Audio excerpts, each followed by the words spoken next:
Radio Vie en Christ, votre fréquence chrétienne.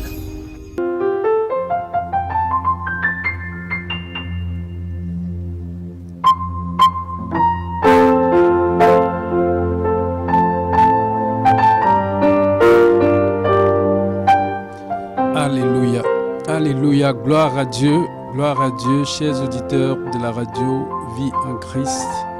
Bienvenue encore à cette émission Marchons d'un même pas en Christ. Bien-aimés, je suis le pasteur Bertin Takam. Alors, bien-aimés, je nous dis encore, soyez la bienvenue. Alors, bien-aimés, nous sommes là pour 1 heure de temps. Nous allons partager encore quelque chose comme tous les lundis. Nous allons partager quelque chose ensemble. Et je vais élever ma voix et prier encore pour les auditeurs de la radio Vie en Christ, pour tous ceux qui écoutent actuellement cette émission. Seigneur, je prie, Seigneur, pour les auditeurs de la radio Vie en Christ. Seigneur, je prie, ô Dieu Tout-Puissant, que tu les fortifies. Seigneur, je prie, Père, que tu ouvres l'entendement spirituel de tous les auditeurs de la radio Vie en Christ. Père, je prie que tu fortifies, que tu nous amènes à comprendre ta pensée, Seigneur, à nous attacher à toi, Père. La Bible dit que les jours sont mauvais. Seigneur, les temps sont mauvais. Père, nous te supplions encore aujourd'hui, Père, ô Dieu de gloire. Seigneur, que tu délivres ton peuple, Seigneur, de ce piège dont l'ennemi a dressé, Seigneur, sur leur chemin. Papa, je prie que tu délivres, ô Dieu Tout-Puissant, ton peuple, Père. Je t'en supplie, ô Dieu de gloire.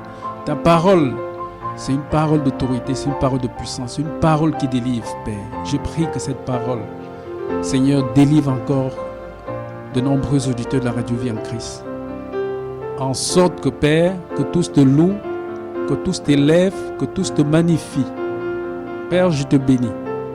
Toi qui vis, toi qui règnes pour l'éternité, au nom de Jésus-Christ de Nazareth. Amen. Alors, bien-aimés, notre texte de base, nous allons aller dans le livre de 1 Samuel. Nous allons aller dans le livre de 1 Samuel au chapitre 3. 1 Samuel 3. Alors, je vais lire. On va lire jusqu'au verset 14, à partir du premier verset jusqu'au verset 14. La Bible dit ceci. Le jeune Samuel était au service de l'Éternel devant Élie. La parole de l'Éternel était rare en ce temps-là. Les visions n'étaient pas fréquentes en ce temps. Élie, qui commençait à avoir les yeux troubles et ne pouvait plus voir, était couché à sa place. La lampe de Dieu n'était pas encore éteinte et Samuel était couché dans le temple de l'Éternel où était l'arche de Dieu. Alors l'Éternel appela Samuel. Il répondit, « Me voici. » Et il courut vers Élie et dit, « Me voici, car tu m'as appelé. » Élie répondit, « Je n'ai point appelé. Retourne te coucher. » Et il alla se coucher. L'Éternel appela de nouveau Samuel, et Samuel se leva, alla vers Élie et dit, « Me voici, car tu m'as appelé. » Il répondit, « Je n'ai point appelé. Mon fils, retourne te coucher. » Samuel ne connaissait pas encore l'Éternel, et la parole de l'Éternel ne lui avait pas encore été révélée. L'Éternel appela de nouveau Samuel pour la 3e fois, et Samuel se leva, alla vers Élie et dit, « Me voici, car tu m'as appelé. » Élie comprit que c'était l'Éternel qui appelait l'enfant. Et il dit à Samuel, « Va, couche-toi, et si l'on t'appelle, tu diras, « Parle, Éternel, car ton serviteur écoute. » Et Samuel alla se coucher à sa place. L'Éternel vint et se présenta, et il appela comme les autres fois, Samuel. Samuel. Et Samuel répondit, « Parle, car ton serviteur écoute. » Alors l'Éternel dit à Samuel, « Voici, je vais faire en Israël une chose qui étourdira les oreilles de quiconque l'entendra. En ce jour, j'accomplirai sur Élie tout ce que j'ai prononcé contre sa maison. Je commencerai et j'achèverai. je lui ai déclaré que je veux punir sa maison à perpétuité, à cause du crime dont il a connaissance et par lequel ses fils se sont rendus méprisables sans qu'il les ait réprimés. C'est pourquoi je jure à la maison d'Élie que jamais le crime de la maison d'Élie ne sera expié, ni par des sacrifices, ni par des offrandes. Alléluia. Alors, bien-aimés, ici, nous voyons Samuel, le jeune Samuel. Samuel, il n'était qu'un enfant. Il était à côté du souverain sacrificateur Élie. Et il servait autour d'Élie. Et Élie l'apprenait, était en train de l'apprendre, n'est-ce pas, à servir le Seigneur. Élie le formait. Alors Samuel, c'est un enfant c'est le fils de Anne. Lorsqu'on lit par exemple dans 1 Samuel 1, on voit de quelle manière Samuel est venu au monde. Combien de fois sa mère, Anne, était d'abord une femme stérile et tous appartenaient à la montagne d'Éphraïm. Éphraïm, c'est l'un des 12 tribus d'Israël. Donc, ils étaient de la tribu d'Éphraïm et Anne était une femme stérile et elle était épouse d'un polygame puisque Elkana, son mari, qui avait certainement 2 femmes. Il avait 2 femmes. L'autre c'était Pénina et l'autre c'était Anne. Vous voyez, il avait 2 femmes, Pénina et Anne. Anne n'avait pas d'enfant. Et Anne a dû pleurer devant le Seigneur pour obtenir cet enfant. Anne a donné une promesse à Dieu. Anne a dit, Seigneur, si tu te souviens de moi et que tu me donnes un enfant mâle, je le consacre à toi. Et Dieu va écouter les prières d'Anne. Et ainsi, Anne va enfanter un enfant. Et la Bible dit que plus tard, Anne va aller maintenant consacrer cet enfant au temple. Quand l'enfant sera sevré, il va aller présenter l'enfant au temple et il va le consacrer au temple pour toujours, selon la promesse qu'elle avait faite à Dieu, à côté du sacrificateur Élie. Bien-aimés, et nous voyons ici que le sacrificateur Élie, qui était en même temps le souverain sacrificateur, qui était celui-là, qui se chargeait des sacrifices dans le temple. La Bible dit, 1 Samuel 3 à partir du premier verset, le jeune Samuel était au service de l'Éternel devant Élie. La parole de l'Éternel était rare en ce temps-là. Bien-aimés, la Bible nous fait comprendre que la parole de l'Éternel était rare au temps d'Élie le sacrificateur. Bien que Élie servait auprès de Dieu, mais la Bible nous donne de comprendre que la parole était rare en ce temps-là. Les visions n'étaient pas fréquentes. Vous voyez, même les visions n'étaient plus fréquentes. Et en ce même temps, Élie, qui commençait à avoir les yeux troubles et ne pouvait plus voir, était couché à sa place. Alléluia. La Bible dit que Élie commençait à avoir les yeux troubles. Bien-aimé. Bien qu'Élie était un homme âgé, il était un homme à plus de 90 ans, il était vraiment âgé. Mais la Bible nous dit qu'il avait les yeux troubles et il ne pouvait plus voir. Mais le fait qu'il avait les yeux troubles avait quelque chose à voir avec la spiritualité d'Élie. Parce qu'Élie était un homme qui s'était assoupi. Il s'était assoupi dans la foi. Il était devenu tiède. Il était devenu tiède, bien-aimé. La Bible dit que Il avait les yeux troubles et il ne pouvait plus voir. Et la Bible continue en disant, la lampe de Dieu n'était pas encore éteinte. Alléluia. Bien que Élie avait les yeux troubles, bien qu'il était spirituellement affaibli, mais la lampe de Dieu était là, dans le temple. La lampe de Dieu n'était pas encore éteinte. Et Samuel était couché dans le temple de l'Éternel où était l'arche de Dieu. Alléluia. Bien-aimés, nous comprenons que la présence de Dieu, la lampe qui n'était pas éteinte, c'est la présence de Dieu. Et la Bible nous donne de comprendre que,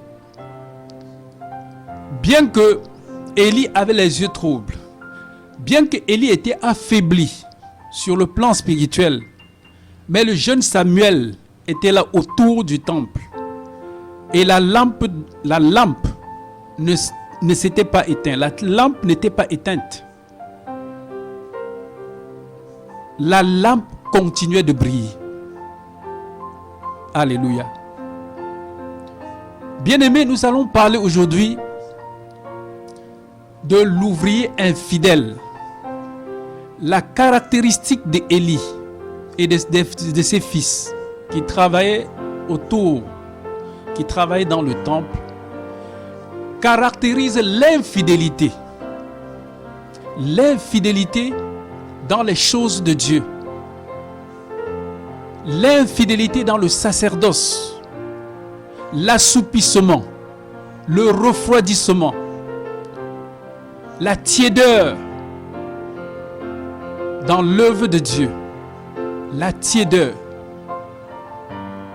Et c'est ce que Élie et ses fils, Ophni et Phiné, c'est ce qu'ils étaient. Amen.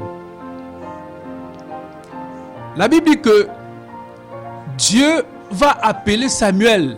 Bien-aimé, bien que Samuel soit un enfant, bien qu'il soit à côté du souverain sacrificateur Élie, mais c'est plutôt l'enfant que Dieu va appeler. Alléluia. Bien-aimé, Dieu peut se servir de tout le monde. Dieu se sert des enfants pour parler. La preuve en est qu'ici nous pouvons voir Samuel. Dieu va appeler Samuel alors que Élie est dans le temple avec Samuel. Mais Dieu va plutôt, n'est-ce pas, se tourner vers Samuel.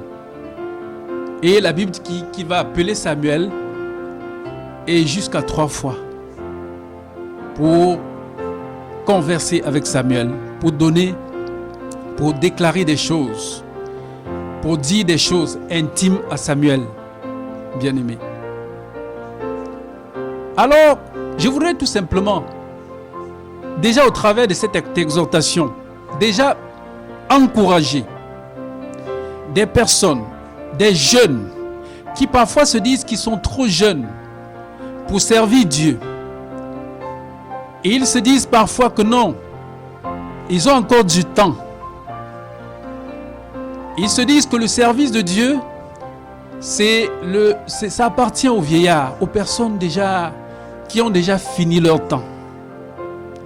Alors, mon fils, ma fille, je vais te faire comprendre que le service de Dieu appartient à tout le monde. Chacun peut servir Dieu. Dieu appelle tout le monde, à tous les âges. Voilà le jeune Samuel que Dieu l'appelle, à côté d'Élie, le sacrificateur. Dieu l'appelle pour se confier à Samuel. Dieu appelle Samuel pour se confier à lui. Alléluia. Bien-aimé, le caractère de Élie, le sacrificateur, et de ses fils fait ressortir ce que nous voyons aujourd'hui dans nos assemblées. Bien-aimé, c'est horrible. C'est horrible ce que nous voyons aujourd'hui dans des assemblées. Nous allons d'abord lire un texte, toujours dans 1 Samuel, avant de parler de ce qui se passe en ce moment même dans nos assemblées. 1 Samuel 2, on va lire encore le verset 27 à 35. La Bible dit ceci. Un homme de Dieu vint auprès d'Élie et lui dit, « Ainsi parle l'Éternel. Ne me suis-je pas révélé à la maison de ton père lorsqu'il était en Égypte, dans la maison de Pharaon? Je l'ai choisi parmi toutes les tribus d'Israël pour être à mon service dans le sacerdoce, pour monter à mon autel, pour brûler le parfum, pour porter l'effort devant moi. Et j'ai donné à la maison de ton père tous les sacrifices consumés par le feu et offerts par les enfants d'Israël. Pourquoi foulez-vous aux pieds mes sacrifices et mes offrandes que j'ai ordonné de faire dans ma demeure? Et d'où vient que tu honores tes fils plus que moi, afin que vous vous engraissez des prémices de toutes les offrandes d'Israël, mon peuple? Amen. Alors Dieu va envoyer un homme pour reprendre Élie, pour alerter Élie. Il dit, pourquoi est-ce que vous foulez aux pieds mes sacrifices et mes offrandes que j'ai donné, que j'ai ordonné de faire dans ma demeure? Et d'où vient que tu honores tes fils plus que moi, afin de vous engraisser des prémices de toutes les offrandes d'Israël, mon peuple? Bien-aimés, les enfants de Élie, c'était des personnes, c'était des impies. Et ils travaillaient, ils étaient des sacrificateurs. Ils étaient autour du temple. Mais c'était des personnes impies. Et le Seigneur va envoyer un homme de Dieu parler à Élie. Il dit, vous vous engraissez des prémices de toutes les offrandes d'Israël, mon peuple. Vous les mangez pour rien. Amen. Le Seigneur dit que vous mangez ce qui me revient pour rien. Pourquoi? Parce que en tant que souverain sacrificateur, Élie devait consommer la part de Dieu. Il devait consommer les offrandes, les dîmes qui revenaient à Dieu. Parce qu'à cette période, dans cette dispensation, il y avait une dîme parmi les 4 qui appartenait au souverain sacrificateur. Et on pouvait appeler cela la dîme de la dîme. Et le Seigneur de rappeler à Élie le sacrificateur que vous vous engraissez de mes offrandes, de mes sacrifices. Vous mangez pour rien. Vous me les mangez pour rien. C'est pourquoi, voici ce que dit l'Éternel, le Dieu d'Israël. J'avais déclaré que ta maison et la maison de ton père marcheraient devant moi à perpétuité. Et maintenant, dit l'Éternel, loin de moi, car j'honore celui qui m'honore. Mais ceux qui me méprisent seront méprisés. Voici le temps arrive où je retrancherai ton bras et le bras de la maison de ton père, en sorte qu'il n'y aurait plus de vieillard dans ta maison. Tu verras un adversaire dans ma demeure, tandis que Israël sera comblé de biens par l'Éternel. Et il n'y aura plus jamais de vieillard dans ta maison. Je laisserai subsister auprès de mon autel l'un des tiens, afin de consumer tes yeux et d'attrister ton âme, mais tous ceux de ta maison mourront dans la force de l'âge. Et tu auras pour signe ce qui arriva à tes 2 fils, Ophni et Phiné. Ils mourront tous 2 le même jour. Je m'établirai un sacrificateur fidèle qui agira selon mon cœur et selon mon âme. Je lui bâtirai une maison stable et il marchera toujours devant mon oint. Et quiconque restera de ta maison viendra se prosterner devant lui pour avoir une pièce d'argent et un morceau de pain et dira: attache-moi, je te prie, à l'une des fonctions du sacerdoce afin que j'aie un morceau de pain à manger. Alléluia. Ce que le souverain sacrificateur Élie avait fait était horrible. il pouvait voir ses enfants agir méchamment autour du tabernacle, autour de l'autel, sans pour autant les reprendre, sévèrement. Et cela va entraîner, bien sûr, une colère, la colère de Dieu vis-à-vis du sacrificateur Élie. Bien-aimé, c'était horrible. Et le Seigneur lui dit, je vais établir à ta place quelqu'un d'autre qui travaillera pour moi. Alléluia. Bien-aimé, la Bible dit que Élie le sacrificateur, ça dit qu'il idolâtrait même ses enfants. Vous imaginez le désordre que ses enfants pouvaient faire autour de la tente d'assignation, autour même de l'autel, et qu'il en avait connaissance et qu'il ne pouvait pas agir. En d'autres termes, il cautionnait cela. La Bible dit que si, lorsqu'on ne dit rien, on consent donc. Qui ne dit rien consent. Si tu ne parles pas, ça veut dire que tu es d'accord. Si tu observes quelque chose sans rien dire, ça veut donc dire que tu es pour. Bien-aimés, nous sommes les enfants de la lumière. Nous sommes les enfants de la lumière. Et lorsque nous sommes quelque part, si nous voyons des choses qui ne sont pas normales, nous devons interpeller. Nous devons parler. Parce que la Bible dit que si tu ne parles pas et que demain, quelque chose arrive, Dieu va te demander les comptes. Nous sommes les enfants de la lumière. À chaque fois que nous voyons que les choses ne vont pas comme Dieu voudrait que ça aille, nous devons dire quelque chose. Mais Élie n'a pas pris en considération tout le désordre que ses enfants faisaient autour de l'autel. L'autel du Dieu vivant, le Saint des Saints.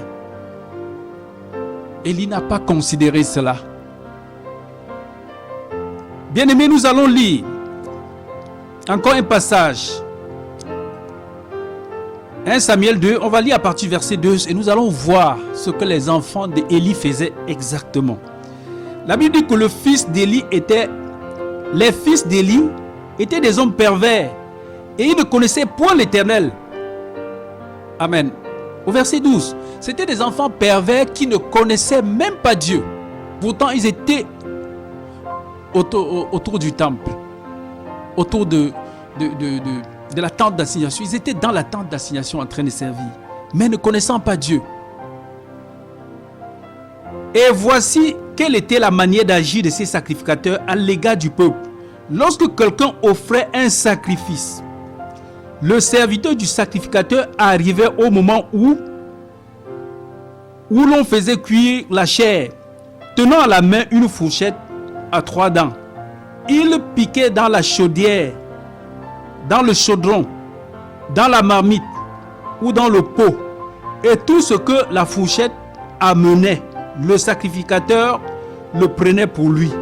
C'est ainsi qu'il agissait à l'égard de tous ceux d'Israël qui venaient à Silo. Alors Silo, c'est une partie, n'est-ce pas, tout à l'heure je l'ai dit, de la montagne d'Éphraïm, en fait de la tribu d'Éphraïm, et l'arche de Dieu se trouvait à Silo. Et c'est là-bas que le souverain sacrificateur Élie était avec ses fils et les autres sacrificateurs pour le sacerdoce. En ce temps, le temple n'était pas encore construit en Israël comme Salomon l'a fait. Alors le temple était à Silo, à Éphraïm. Enfin, le tabernacle, la tente d'assignation était à Silo. Et on voit le comportement des enfants d'Élie. Même au verset 15, même avant qu'on fît brûler la graisse, le serviteur du sacrificateur arrivait et disait à celui qui offrait le sacrifice: donne pour le sacrificateur de la chair à rôtir. Il ne recevra de toi point de chair cuite. C'est de la chair crue qu'il veut. Et si l'homme lui disait: quand on aura brûlé la graisse, tu prendras ce qui te plaira, Le serviteur répondait, non, tu donneras maintenant, sinon je prends de force. Amen. Vous voyez le comportement. Vous voyez le comportement de quelqu'un qui se dit servir Dieu. Au lieu saint, dans le saint des saints, il prend les choses par force. Les sacrifices qui doivent être consumés par le feu, les holocaustes, il impose des lois. Il dit ce qu'il veut qu'on fasse, contrairement à ce que Dieu a demandé. Les choses saintes, les choses vraiment les choses vraiment saintes, il les prend à la légère. Il les prend à la légère. Il impose ce qui doit se passer, contrairement à la volonté de Dieu. Ces jeunes gens se rendaient coupables devant l'Éternel d'un très grand péché parce qu'ils méprisaient les offrandes de l'Éternel. Alléluia. La Bible dit que ces jeunes gens se rendaient coupables devant l'Éternel du fait qu'ils méprisaient les sacrifices de Dieu. Alléluia. Ils étaient déjà dans ce qu'on va appeler le péché contre le Saint-Esprit. Alléluia. C'était horrible. Ils méprisaient les offrandes de l'Éternel. Samuel faisait le service devant l'Éternel et cet enfant était revêtu d'un éphod de lin. Bien-aimé, quand bien même il y avait autour, il y avait dans la tente d'assignation des personnes perverses comme les filles d'Élie, mais Samuel, le jeune enfant, il servait le Seigneur d'un cœur pur. Et la Bible dit qu'il avait sur lui, Samuel lui avait faisait chaque année une petite robe. Amen. Vous voyez, il avait d'abord un éphod de lin. Vous voyez, un habit qu'on porte quand on est en présence, quand on est en train de servir Dieu dans les choses saintes. Et Samuel lui faisait chaque année une petite robe. Et là, lui apportait en montant avec son mari pour offrir des sacrifices annuels. Alléluia. Élie bénit Elkana et sa femme. Amen. Élie bénit Elkana et sa femme pour... La Bible dit encore, je reprends. Élie bénit Elkana et sa femme en disant que l'Éternel te fasse avoir des enfants de cette femme pour remplacer celui qu'elle a prêté à l'Éternel. Et ils s'en retournèrent chez eux. Lorsque l'Éternel eut visité Anne, elle devint enceinte et elle enfanta 3 fils et 2 filles, et le jeune Samuel grandissait auprès de l'Éternel. Au verset 22, Élie était fort âgé et il apprit comment ses fils agissaient à l'égard de tout Israël. Il apprit aussi qu'il couchait avec les femmes qui s'assemblaient à l'entrée de la tente d'assignation. Alléluia. Voyez combien de fois la perversion de quelqu'un qui soi-disant sert Dieu, qui couche avec des femmes auprès de la tente d'assignation. La tente d'assignation, c'est la présence de Dieu, le lieu saint, le lieu le plus saint qu'on puisse trouver en ce temps-là. Alors, Ophi et Phiné, c'est là-bas qu'ils venaient faire leur désordre. Il leur dit: pourquoi faites-vous de telles choses? Car j'apprends de tout le peuple vos mauvaises actions. Non, mes enfants, ce que j'entends dire n'est pas bon. Vous faites pécher le peuple de l'Éternel. Si un homme pêche contre un autre homme, Dieu le jugera. Mais s'il pêche contre l'Éternel, qui intercédera pour lui? Et ils n'écoutaient point la voix de leur père, car l'Éternel voulait les faire mourir. Amen. Au verset 26, le jeune Samuel continuait à grandir et il était agréable à l'Éternel et aux hommes. Alléluia. Donc, bien que Élie ait pu parler à ses fils, certainement peut-être avec beaucoup de légèreté, parce que la Bible dit que bien qu'il ait parlé, ces 2 fils ne changeaient pas. Ils n'ont pas changé, ils ont continué toujours de faire les mêmes bêtises. Amen. Ils ont continué à faire les mêmes bêtises. Alléluia. Mais la parole de Dieu va s'accomplir. La parole de Dieu va s'accomplir. Ce que Dieu a déclaré par le biais d'un prophète qui est venu voir Élie. Lorsque le Seigneur disait qu'il va frapper Élie et toute sa maison, cela s'accomplit dans la suite de l'histoire. Puisque la Bible déclare dans 1 Samuel 4, lorsque Israël était allé en guerre, la Bible dit que non seulement ses 2 fils seront tués, mais l'arche de l'Éternel aussi sera prise.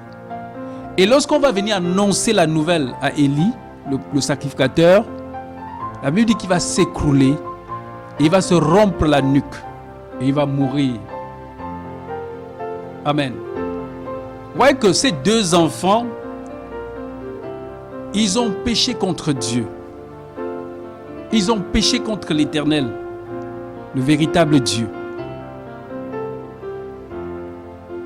Alors, bien-aimé, je voudrais, par cette histoire, t'interpeller, toi qui as l'habitude de faire l'œuvre de Dieu. Tu fais l'œuvre de Dieu dans la tiédeur, dans l'assoupissement, dans la négligence. Alors que le Seigneur dit que malheur celui qui fait l'œuvre de Dieu dans la négligence. Je voudrais t'interpeller. Bien-aimé, je voudrais également interpeller, toi en tant que serviteur de Dieu. Toi qui sers le Seigneur. Toi qui as transformé l'œuvre de Dieu en commerce. L'assemblée de Dieu. L'assemblée des saints. Toi, tu as transformé en un centre commercial. Bien-aimé, je voudrais encore au travers de ce que Dieu dit ici dans sa parole, t'interpeller à revenir. Bien-aimé, combien de fois nous voyons en ce jour comment les assemblées sont entièrement perverties. Comment les soi-disant hommes de Dieu ont perverti les assemblées. Combien de fois les gens vendent de l'eau bénite. Comment on vend même des huiles dites huiles de miracle, les huiles d'onction. On a transformé cela en huile de miracle. Les gens vendent du mouchoir, les mouchoirs de guérison. Par ailleurs, tu vas entendre, on te dit qu'on vend les pommes. Le milieu des saints est devenu un centre commercial. Dieu ne t'a pas appelé de faire son affaire une affaire commerciale. Dieu t'a appelé à conduire son peuple, à prendre soin de son peuple. Dieu t'a appelé à conduire les brebis et à être le modèle. À être le modèle, bien-aimé. En ce temps de la fin, nous découvrons tellement de choses. Et il est important d'interpeller. Le Seigneur permet qu'on interpelle ici parce qu'il veut sauver quelqu'un. Il veut gagner le cœur de quelqu'un. Il veut amener quelqu'un à la repentance. Afin que son âme puisse voir une lumière éternelle un jour. Cette lumière éternelle qui est Jésus-Christ. Alors, bien-aimés, nous voyons généralement tellement de choses. Les gens qui vendent, soi-disant qui vendent le sang de Jésus. Vous voyez des personnes qui prennent, je ne sais quelle couleur rouge, je ne sais pas si c'est la grenadine ou c'est quoi. Ils mettent dans des bouteilles et ils vendent, soi-disant c'est le sang de Jésus qui va te laver. Dieu ne t'a pas appelé à cela. Dieu ne t'a pas appelé à cela. Bien-aimé, Dieu ne t'a pas appelé à cela. Dieu t'a appelé à prêcher l'évangile véritable. Mais il y a beaucoup qui aujourd'hui sont dans le service de Dieu alors qu'ils ne sont pas appelés. Dieu ne les a jamais appelés. Et du coup, tout ce désordre se crée. Tout ce désordre va se créer Le Seigneur ne reste pas sans punir. Nous avons vu avec Élie le sacrificateur et avec ses 2 fils. Dieu ne reste pas. Il ne s'abstient pas de punir. Il dit toujours que le coupable, il ne laisse pas le coupable impuni. C'est la raison pour laquelle Dieu permet que le coupable soit interpellé. Et au travers des ondes de cette radio, le Seigneur est en train de t'interpeller. Dieu ne veut pas te perdre. C'est loin de la volonté de Dieu. Il ne veut pas te perdre. Mais Dieu te dit, si tu entends ma voix, n'endurcis pas ton cœur. Change ta conduite au milieu des saints. Change tes projets au milieu, dans la façon de servir Dieu. Change ta façon de faire. Marche selon. Mets la parole de Dieu en pratique. Sois le premier à mettre la parole de Dieu en pratique. Toi, serviteur de Dieu. Sois le premier à mettre la parole de Dieu en pratique. Et ainsi, ton témoignage va interpeller les autres. Ton témoignage va enseigner ceux qui sont autour de toi. La Bible dit que le témoignage enseigne plus que la parole. Le témoignage enseigne plus que la parole. La parole, elle est la lettre, mais elle est aussi l'esprit, bien sûr. Mais beaucoup enseignent la parole plutôt dans les lettres. C'est-à-dire que beaucoup ils enseignent la parole que par des lèvres, donc à la lettre. C'est-à-dire qu'ils sont là que pour la lettre de la parole. Mais l'esprit de la parole n'est pas là. Pourquoi? Parce que l'esprit de la parole te soumet. Ça te soumet. Ça t'amène à mettre maintenant cette parole en pratique. Amen. Mais beaucoup sont dans la lettre. Alléluia. L'apôtre Paul pouvait dire ceci dans Philippiens 3 verset 2. Il dit: prenez garde aux chiens, aux mauvais ouvriers, aux faux circoncis. Il y a beaucoup de faux circoncis dans des assemblées. Et la plupart sont même des pasteurs. D'autres sont même des apôtres. D'autres sont même des prophètes, comme j'ai entendu, prophètes des nations, quelque part. Apôtres des nations. Bien-aimés, lorsque nous voyons Paul, apôtre, docteur, prophète, nous voyons combien de fois Dieu a dû travailler le caractère de Paul. La Bible dit que entre le temps que Paul se convertit et le moment où l'apôtre Paul commence à sortir les premières lettres, il y a au moins 13 ans qui se sont écoulés. Dieu a mis 13 ans, au moins, il a mis 13 ans pour façonner le caractère de Paul. Pour donner à Paul d'avoir un témoignage, pour donner à Paul d'être la lettre même de ce que lui, il va dire. D'être le témoignage de la parole de Dieu. Aujourd'hui, nous voyons des personnes qui s'asseyent, ils assimilent les versets bibliques directement, ils ont un peu de moyens de départ, ils fondent les assemblées dans le but de s'enrichir.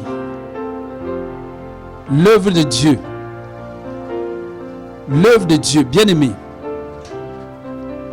J'ai toujours pensé que ces personnes, ils commettent des erreurs graves. Ça aurait été mieux de faire cela dans le monde. Pour eux, de le faire dans le monde, que de venir en présence de Dieu afin de faire ce désordre-là. Afin d'organiser cette arnaque-là au milieu des saints. Ça aurait été mieux pour lui de rester dans le monde, de le faire. Là, on saura que c'est dans l'ignorance qu'il le fait. Mais quelqu'un qui tient la parole et qui vient maintenant au milieu des saints, qu'il rassemble les saints pour les extorquer, pour leur voler. Bien-aimés, c'est terrible. C'est terrible. Et la Bible nous fait comprendre que nous sommes au temps de la fin. Ce que nous voyons aujourd'hui, le Seigneur l'a déjà prédit. Il a dit que ces choses doivent se passer. Le Seigneur nous donne de comprendre lorsque nous lisons par exemple dans le livre de Timothée. 1 Timothée 4, le Seigneur va dire ceci. 1 Timothée 4, à partir du premier verset. Mais l'Esprit dit expressément que dans les derniers temps, quelques-uns abandonneront la foi pour s'attacher à des esprits séducteurs et à des doctrines de démons. Par l'hypocrisie des faux docteurs, portant la marque de la flétrissure dans leur propre conscience, prescrivant de ne pas se marier et de s'abstenir d'aliments que Dieu a créés pour qu'ils soient pris avec action de grâce par ceux qui sont fidèles et qui ont connu la vérité. Alléluia. Donc Dieu déjà, il a déjà d'avance parlé des choses qui vont se passer dans ce monde-ci. Dieu a déjà parlé aux hommes. Il a déjà même interpellé les hommes. Et Pierre aussi le dit dans 2 Pierre 2. Il y a eu parmi le peuple de faux prophètes.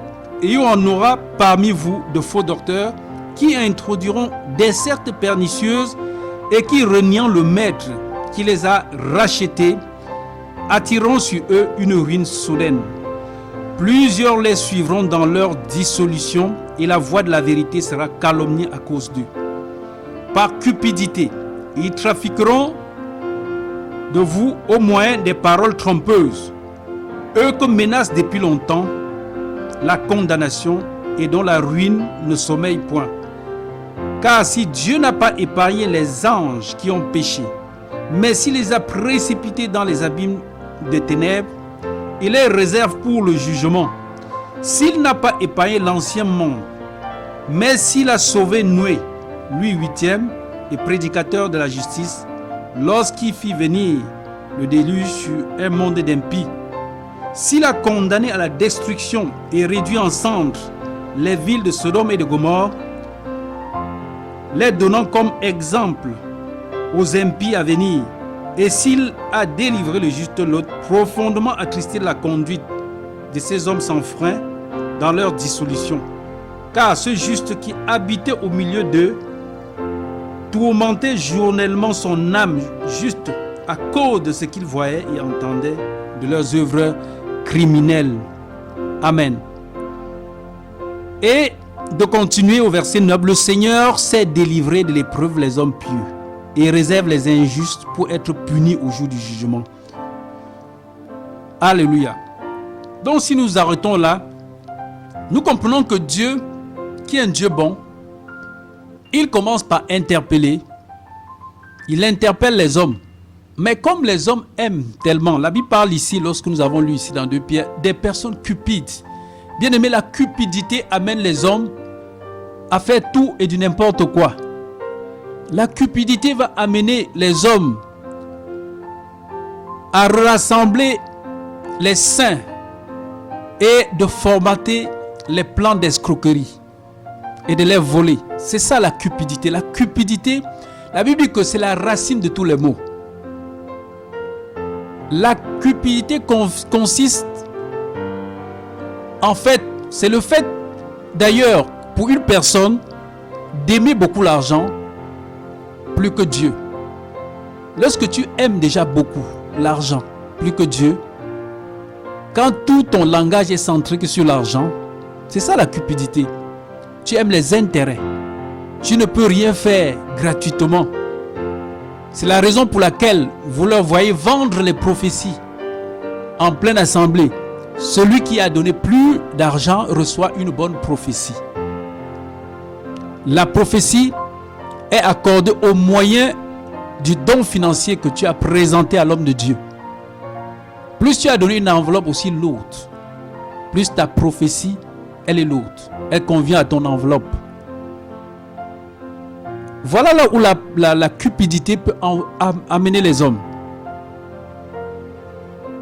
Voilà à quel niveau la cupidité, l'amour de l'argent peut amener l'homme. Et les enfants du sacrificateur Élie, Ophni et Phiné, c'était des personnes qui aimaient les intérêts. C'était des personnes qui aimaient le gain. Ils aimaient le profit. Au point même que ce qui était réservé à Dieu, lorsqu'on venait donner, quand on amenait même les brebis pour l'Holocauste, parce que l'Holocauste signifie brûler tout entièrement à Dieu. C'est une consécration entière à l'Éternel. Parce qu'il y avait des agneaux que le Seigneur demandait que cela devrait être entièrement consumé, qu'on appelait les holocaustes.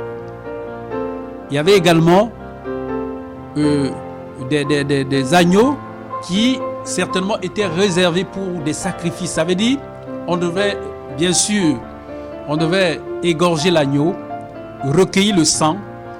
Il y avait des parties dans le corps que le Seigneur disait que ces parties-là devraient être brûlées devant lui.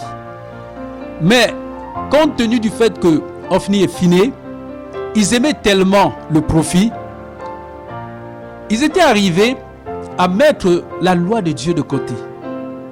Ce qui fait que lorsqu'on apportait devant eux un agneau, eux, ils commençaient par choisir ce qui leur convient sur l'animal. Je veux la cuisse là. Dès qu'on égorge, voilà, on me met les deux cuisses derrière là à côté. Ouais, la compromission est entrée autour de la tente, autour de l'autel de Dieu, autour du tabernacle. Ils sont devenus pervers. Ils se sont compromis. Bien-aimés, et nous voyons encore aujourd'hui que cette compromission, cette perversion continue encore aujourd'hui dans le milieu des saints. Nous voyons parfois des hommes de Dieu qui imposent combien on doit lui donner comme salaire. Qui imposent combien on doit lui donner comme salaire. Ça, c'est encore dans les milieux encore un peu, peut-être encore un peu acceptable. Parce que dans la plupart des assemblées, c'est d'ailleurs les pasteurs qui gèrent de l'argent. C'est leur assemblée, c'est leur affaire. C'est leur patrimoine. Ce sont eux qui gèrent. Personne ne peut, bien sûr, rien dire sur l'argent. Je me souviens, bien aimé, il y a cela longtemps, en 2007, quand j'avais cru, j'avais été émerveillé lorsque j'étais entré dans l'assemblée où j'avais cru. Et je voyais comment les offrandes se passaient. Bien sûr qu'il y avait, c'était des assemblées qui prenaient des dîmes. Et comment on parlait des dîmes, comment on parlait des offrandes. Et ce qui m'avait marqué, c'est que je me rendais compte qu'on parlait beaucoup plus d'argent que de la parole. Et lorsque le moment des offrandes venait, on pouvait lancer les offrandes même 3 fois, sans compter les temps où on va interpeller les gens de venir donner les dîmes. Et ce qui me marquait, c'est que il y avait plusieurs paniers qui circulaient dans l'assemblée, une assemblée de plus de 2000 membres qui circulaient. Les paniers circulaient dans l'assemblée, on recueillait les fonds. Et quand on recueillait les fonds, il y avait toujours des pagnes. Des pagnes. Il y avait des personnes spécialisées qui venaient déposer le pagne à terre. Et à chaque tour, quand on venait avec le panier, on versait sur les pagnes qui étaient au sol. Ainsi de suite, on recueillait, on versait, on recueillait, on versait. Bien aimé, à la fin, c'est tout un sac de pagnes d'argent qui était emballé. Et sous escorte, on allait mettre dans la voiture du pasteur et il retournait chez lui. Et j'étais toujours émerveillé, j'étais toujours surpris. J'ai dit, mon Dieu. En fait, le Seigneur, il me donnait de voir. Parce que je me souviens aussi, en ce temps-là, il y avait un temps d'enseignement où nous devions certainement aller prendre des cours de baptême. Parce que là, on nous demandait de prendre des cours de baptême afin de nous baptiser, ce qui n'était même pas biblique déjà. Et lors d'un cours de baptême, je me souviens, une maman était venue, une maman qui avait l'habitude de venir en assemblée Elle était venue toute fatiguée. Et elle demandait qu'on prie pour elle. Toute amaigrie. Et cette maman disait qu'elle allait à l'hôpital. Il n'y avait même pas de sang. Elle n'avait pas de sang. Elle est venue qu'on prie pour elle. Bien aimé, l'assemblée avait des moyens. C'est une assemblée qui pouvait rassembler, je vous assure, des millions même par semaine. Tel que j'avais vu. L'argent entrait. Mais voilà une maman mourante qui vient en assemblée et demande qu'on prie pour elle. Une démunie, une femme qui n'a plus de soutien. Alors j'ai vu celle qui nous tenait dans les coups de baptême prendre son courage et dire: maman, tiens-toi au milieu et on prie pour toi. Et quand on a fini de prier, elle ne s'est plus occupée de cette maman. Et c'est comme ça que plus tard, cette maman est partie. Je ne l'avais même plus revue. Vous voyez, est-ce que c'est ainsi que l'assemblée des saints doit fonctionner?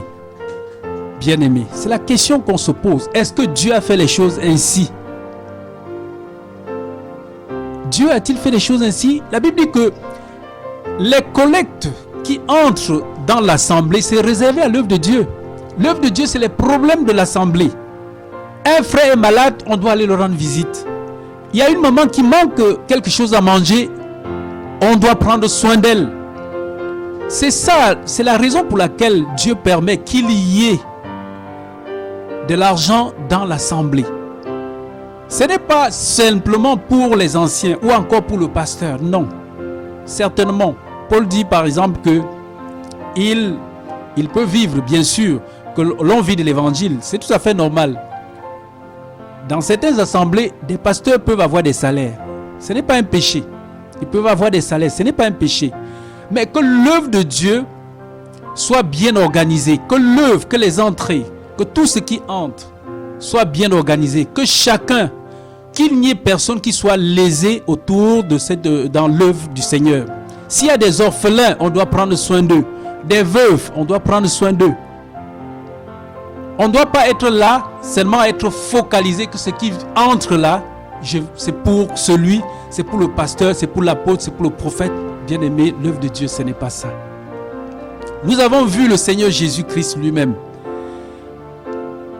Pendant qu'il était avec ses disciples, comment il recueillait les fonds et qu'il donnait aux pauvres. Voyez, quand on faisait des entrées, alors il allait et il donnait aux pauvres. Alléluia. Donc, bien-aimés, le temps nous manque pour parler véritablement de toutes ces choses. Alléluia. Dieu veut que toi qui écoutes maintenant, toi qui continues toujours de fonctionner dans le système de Nicolaïque. Le système de Nicolaïque, c'est quoi? C'est le fait qu'un système dans lequel c'est toi qui es au-dessus de tout le monde. Et quand tu parles, personne ne peut rien dire. C'est là le système de Nicolaïque. Le Seigneur ne permet pas que ce système fonctionne au milieu des saints. L'Église est dirigée par un collège d'anciens, bien-aimés. Bien que entre anciens, on connaît la valeur de chaque ancien. Il y a des anciens qui ont plus d'autorité que d'autres. Ça, c'est tout à fait normal. Mais le fait que l'Église soit fondée sur une personne, bien aimé, cela n'est pas ainsi. Alors je disais, le temps nous manque pour dire cela. Et je crois qu'une autre fois, on pourra toujours en parler. Alléluia. Alors bien aimé, on va lire un passage également. On va lire un passage. Le Seigneur dit ceci. Je vais lire un passage dans Romains. Romains 13, la Bible dit: cela importe, d'autant plus que vous savez en quel temps nous sommes. C'est l'heure de vous réveiller enfin du sommeil, car maintenant le salut est plus près de nous que lorsque nous avons cru. La nuit avancée, le jour approche. Dépouillons-nous donc des œuvres de ténèbres et revêtons les armes de la lumière. Tout ce qui se pratique là dans ces genres d'assemblée, où on vend les pommes, on vend, les oranges, on fait ceci, on fait cela, dans le but d'avoir de l'argent. Bien aimé, ce sont les œuvres des ténèbres qui se pratiquent au milieu des saints. Et le Seigneur dit que la nuit est avancée et que le jour se lève. La nuit avancée, le jour approche. Dépouillons-nous donc des œuvres des ténèbres et revêtons-nous des armes de la lumière. Marchons honnêtement comme en plein jour, loin des excès, de l'ivrognerie, de la luxure et de l'impudicité, des querelles et des jalousies. Mais revêtez-vous du Seigneur Jésus et n'ayez pas soin de la chair pour en satisfaire la convoitise. N'ayez pas soin de la chair. On se rend compte que beaucoup de chrétiens ont plutôt soin de leur chair. Ils regardent beaucoup leur chair. Ils regardent plutôt comment ils doivent être entretenus. Beaucoup d'hommes de Dieu, ils pensent aux belles voitures dans lesquelles ils vont entrer. Toutes ces choses, bien-aimés, le Seigneur, il nous interpelle encore ici. Alléluia. Alors, bien-aimés, nous sommes déjà à la fin de ce temps d'exhortation. Je bénis encore le Seigneur qui a permis que nous puissions parler jusque-là. Je crois que le Seigneur a parlé à quelqu'un et je prie que le Seigneur Jésus, qu'il continue toujours de nous interpeller, qu'il continue de nous parler, parce que le Seigneur ne veut pas perdre quelqu'un, le Seigneur veut sauver la vie de quelqu'un. Que le Seigneur délivre quelqu'un afin que tu ne tombes pas dans un péché impardonnable. La Bible dit qu'il y a, à un moment donné, même l'esprit d'égarement peut être jeté sur une personne. Père, ne permets pas, Seigneur, que quelqu'un qui écoute en ce moment cette radio et qui écoute cette exhortation soit frappé par l'esprit d'égarement. Père, je prie, Seigneur, que tu étends tes mains. Seigneur, que tu gardes quelqu'un de l'esprit d'égarement. Parce que lorsque l'esprit d'égarement est déjà sur une personne, Père, c'est fini pour la personne. Mais que cela ne soit pas ainsi, Papa, je prie encore. Car tu es le véritable Dieu, le Dieu Tout-Puissant. Tu es celui qui ne change pas. Père, je te bénis. Merci, Seigneur, au nom de Jésus. Amen. Bien-aimé, je suis le frère Bertin Taka. Et si tu veux appeler mon numéro propre, tu peux appeler le 6 78 59 76 17 ou encore le 6 96 73 48 09 ou encore aller à l'internet Radio Vie en Christ et puis tu vas découvrir, n'est-ce pas, les enseignements que nous faisons ici à la radio. Sois béni et que le Seigneur te garde. Amen.